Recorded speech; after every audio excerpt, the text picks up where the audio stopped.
Hello everyone, আসসালামু আলাইকুম। Welcome back to my channel Sharmin kitchen. আজকে আপনাদের জন্য নতুন আরেকটি রেসিপি নিয়ে হাজির হলাম। পুরি বা কচুরি যে যেটা বলে থাকেন। তার জন্য দেখুন আমি এখানে 1 কাপ পরিমাণ ময়দা নিয়ে নিয়েছি। এখন এখানে কিছু লবণ,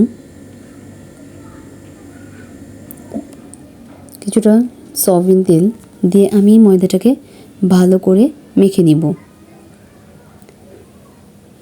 হাত দিয়ে ভালো করে ঘষে ঘষে এটাকে মেখে নিতে হবে।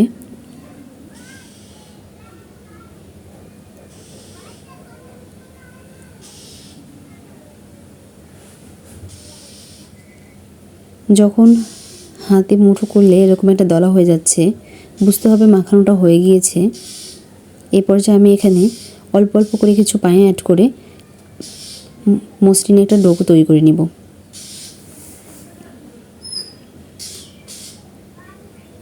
এখানে অল্প অল্প করে পানি ব্যবহার করতে হবে, একবারে পানি দিলে বেশি হয়ে যেতে পারে।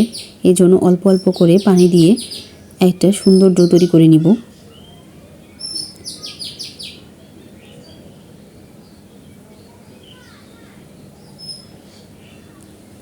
দেখুন আমার ডোটা হয়ে গিয়েছে। এখন আমি এটাকে কিছুক্ষণের জন্য রেস্টে রেখে দিব।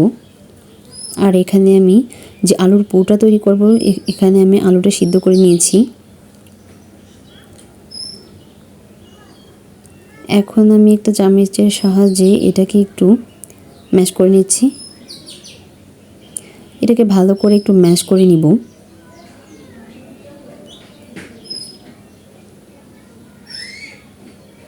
ম্যাশ করা হয়ে গিয়েছে, এখন আমি এক সাইডে সরিয়ে নিয়েছি।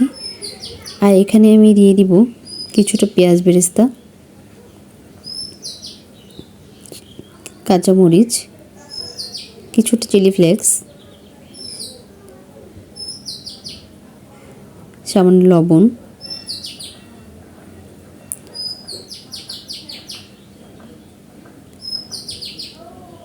আর এখানে আমি দিয়ে দিচ্ছি 1 চা চামচ পরিমাণ চাট মশলা। মশলাটা দিয়ে আমি ভালো করে এখানে আলুটাকে মেখে নিয়েছি।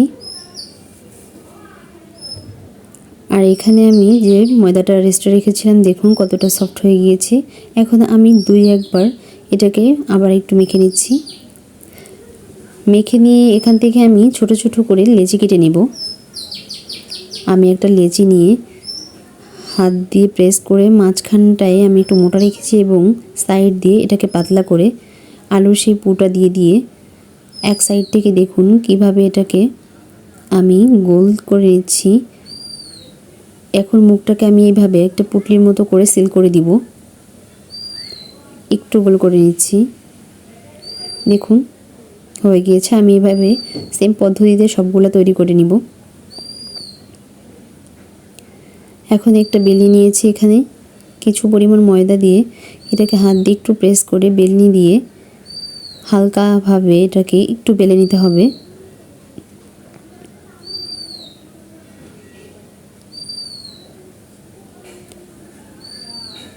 আমি সেমভাবে একইভাবে সবগুলো এরকম বেলে নিব।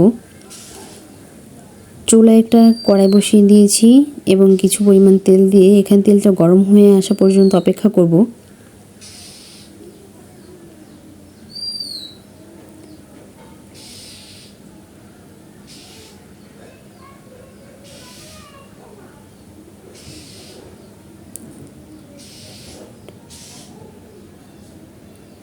যখন তেলটা একটু গরম হয়ে আসবে তখন আমি এখানে একটা লুচি ছেড়ে দিচ্ছি।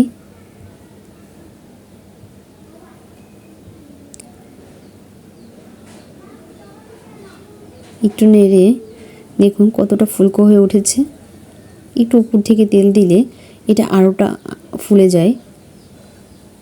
এখন আমি একটু উল্টে এটাকে ভেজে নিব, একটু লাল লাল করে ভেজে নিব।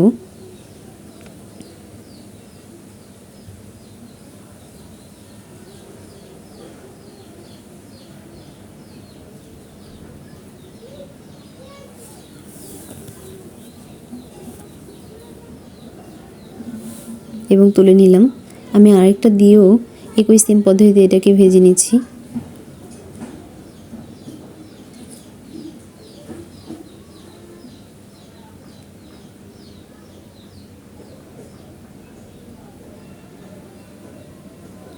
আমার সবগুলো ভাজা হয়ে গিয়েছে, আমি এখন এটা সার্ভ করে নিচ্ছি। দেখুন কতটা সুন্দর হয়েছে। আপনারা বাসায় একবার হলেও ট্রাই করবেন। আমার ভিডিওটি যদি ভালো লেগে থাকে তাহলে আমার চ্যানেলটি সাবস্ক্রাইব করবেন, লাইক কমেন্ট শেয়ার করবেন। আর যদি ফেসবুক পেজ থেকে দেখে থাকেন তাহলে প্লিজ অবশ্যই এটা ফলো দিয়ে যাবেন। আপনাদের একটা ভেঙে দেখাচ্ছি, দেখুন ভিতরে আলু পোটা কত সুন্দর হয়েছে। সকলে ভালো থাকবেন, আল্লাহ হাফেজ।